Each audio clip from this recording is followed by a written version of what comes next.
যে আমার সন্তানের মতো এত সুন্দর চেহারাওয়ালা বাচ্চা আমি দেখি নাই। তারপরে হালিমাতুস সাদিয়া কি কথা বলে, জিব্রাইল রে তুমি একটু যা জমিনের ভিতরে তাদের দুইজনের সামনে আমার হাবিবের কথা, আমার হাবিবের প্রশংসা একটু করে আসো। জোরে বলেন সুবহানাল্লাহ। মন খারাপ করছেন, খারাপ লাগছে ভাই? এখানে ব্যাটারি চার্জ হয়, এই চার্জ যদি ঠিক মতো দিতে পারেন তাহলে ইন্তেকালের পরেই আপনি আল্লাহর কাছে আপনার সওয়াল জবাব সহজ হয়ে যাবে। জোরে বলেন সুবহানাল্লাহ। সহজ হয়ে যাবে। আসুন সামান্য চার্জ নিয়ে আপনারা জানা, আমিও যেন আপনাদের কথা বলতে বলতে আমি যেন হিদায়াতের ওসিলা যেন আমাকে কথার মাধ্যমে করে দিয়ে বলেন আল্লাহুম্মা আমিন। মুসলমান ভাই আমার, বন্ধুরা আমার, হযরত জিবরাইল আলাইহিস সালাতু ওয়াস সালামকে আল্লাহ পাক রব্বুল আলামিন বললেন, জিবরাইল রে ওদের দুইজনের প্রশংসা করা হচ্ছে না, আমার হাবিবের প্রশংসা জিবরাইল আপনি নিজে গিয়ে একটু করেন দেখি। হযরত জিবরাইল আমিন সঙ্গে সঙ্গে মা আমিনা হালিমাতুস সাদিয়ার কাছে চলে গেলেন। সঙ্গে সঙ্গে যাওয়ার সঙ্গে সঙ্গে জিবরাইল আলাইহিস সালাতু ওয়াস সালাম বলছেন, আপনারা দুইজন বিশ্ব নবীর প্রশংসা করলেন। সঙ্গে সঙ্গে জিবরাইল আলাইহিস সালাতু ওয়াস সালাম বলেন এইবার আমার মুখ থেকে শুনেন। হযরত জিবরাইল বলেন, এই পৃথিবীতে সৃষ্টি হওয়ার হাজার বছর আগে আল্লাহ পাক রব্বুল আলামিন আমাকে সৃষ্টি করেছেন, আমি জিবরাইলকে সৃষ্টি করেছেন 600 ডানা দিয়ে। এই পৃথিবীতে আমি চলাফেরা করি, সমস্ত পৃথিবী চক্কর দিতে আমার একটা সেকেন্ডও সময় লাগে না। হযরত জিবরাইল বলেন, আমার মতো একজন ফেরেশতা এই পৃথিবী হাজার হাজার বার আমি সফর করেছি, কত মানুষকেই দেখলাম, কত মানুষকেই আমি দেখলাম। জিবরাইল সঙ্গে সঙ্গে জিবরাইল বলছেন যে আমি জিবরাইল এত শিশু এত মানুষ দেখলাম, সুতরাং বিশ্ব নবী সাল্লাল্লাহু আলাইহি ওয়াসাল্লামের মতো এত সুন্দর চেহারা ওয়ালা শিশু আর বাচ্চা আমি দেখি নাই। জোরে বলেন সুবহানাল্লাহ। ও ভাই, দেখি নাই বলে কোনো প্রশংসা হয়? তার মানে প্রশ্ন থাকতে পারে, আছে, থাকতেও পারে। আল্লাহ রাব্বুল আলামিন বলেন, হ্যাঁ জিবরাইল তুমি বললে আমি দেখি নাই, মা আমিনা বলে আমিও দেখি নাই, হালিমাতুস সাদিয়া বলে আমিও দেখি নাই। তিনজনের একই কথা তোমরা বললে, সুতরাং দেখি নাই বলে তো কারো প্রশংসা হইতে পারে না। সুতরাং দেখি নাই বলে তো কারো প্রশংসা হইতে পারে না। তার কারণ হলো বিশ্ব নবী সাল্লাল্লাহু আলাইহি ওয়াসাল্লামকে আমি এত শান আর মর্যাদা দিয়েছি, সুতরাং অন্য কোন নবীকে এত শান আমি আর মর্যাদা দেই নাই। জোরে বলেন সুবহানাল্লাহ। হাদিসের কিতাবের ভিতরে এসেছে সমস্ত আম্বিয়া আলাইহিস সালাতু ওয়াস সালামকে যত মুজিজা যত শান শওকাত দিয়েছে আমার নবীকে তা দিয়েছে, কিন্তু আমার নবীকে যত শান আর মর্যাদা দিয়েছে সমস্ত নবী আলাইহিস সালাতু ওয়াস সালামকে তা দেন না। এটাই হলো আখির নবীর শান। যদি বলেন সুবহানাল্লাহ। আর শান কাকে বলে? যেটা আমার ভিতরে আছে আপনার ভিতরে নাই, এটাই শান, ঠিক কি না? মর্যাদা, শান, বরত্ব যেটা আমার ভিতরে আছে আপনার ভিতরে আছে, তাহলে তো সমান সমান হয়ে গেলাম, ঠিক কি না?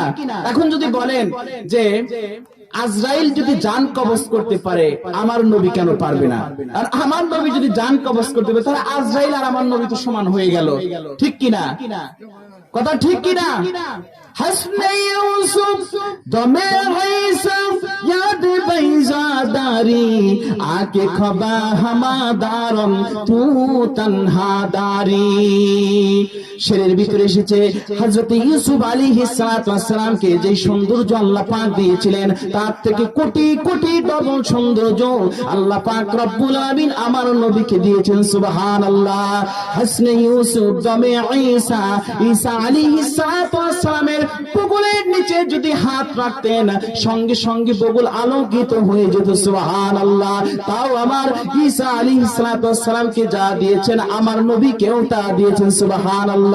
হাসনে ইউসুফ দমে ঈসা ইয়াদ বাইজাদারি আকি খবা হামাদারম তু তনহাদারি।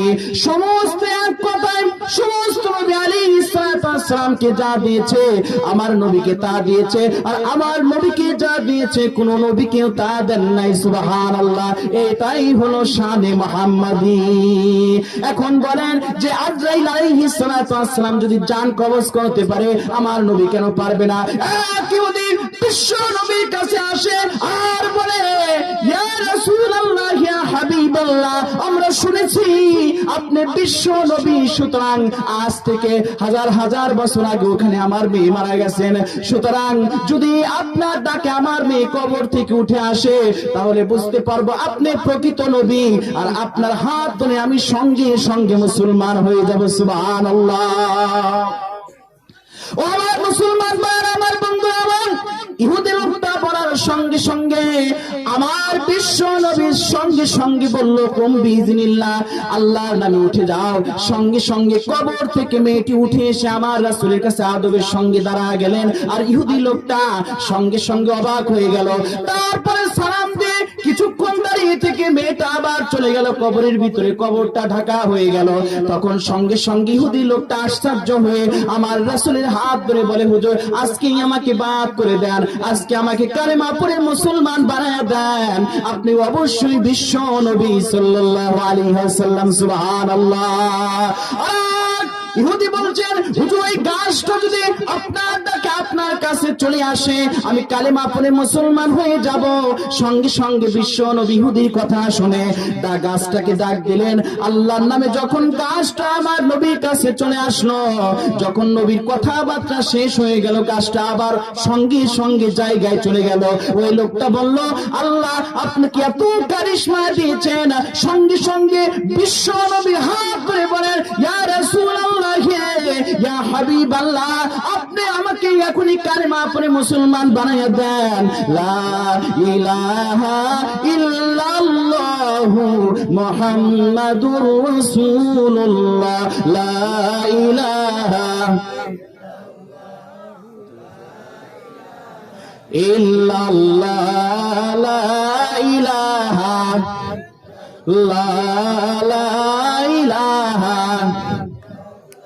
লা ইলাহা ইল্লাল্লাহু মুহাম্মাদুর রাসূলুল্লাহ। নবীজির কথা মনে আছে? মনে আছে?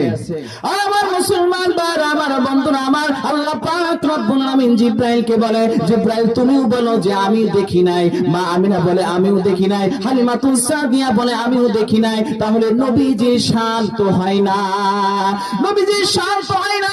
তাহলে বিশ্ব নবী চেহারা এত সৌন্দর্য ছিল, আমি ডাইরেক্ট আল্লাহ পাক রব্বুল আলামিনের জবান মুবারক থেকে, মুখ মুবারক থেকে তোমরা শুনে রাখো, আমি খোদার কসম করে বলছি, আমি আল্লাহর জাতের কসম করে বলছি, এই পৃথিবীতে যত মানুষ যাবে আর আসবে, সমস্ত মানুষকে, সমস্ত গৌর কায়নাতকে আমি আল্লাহ পাক রব্বুল আলামিন সৃষ্টি করেছি।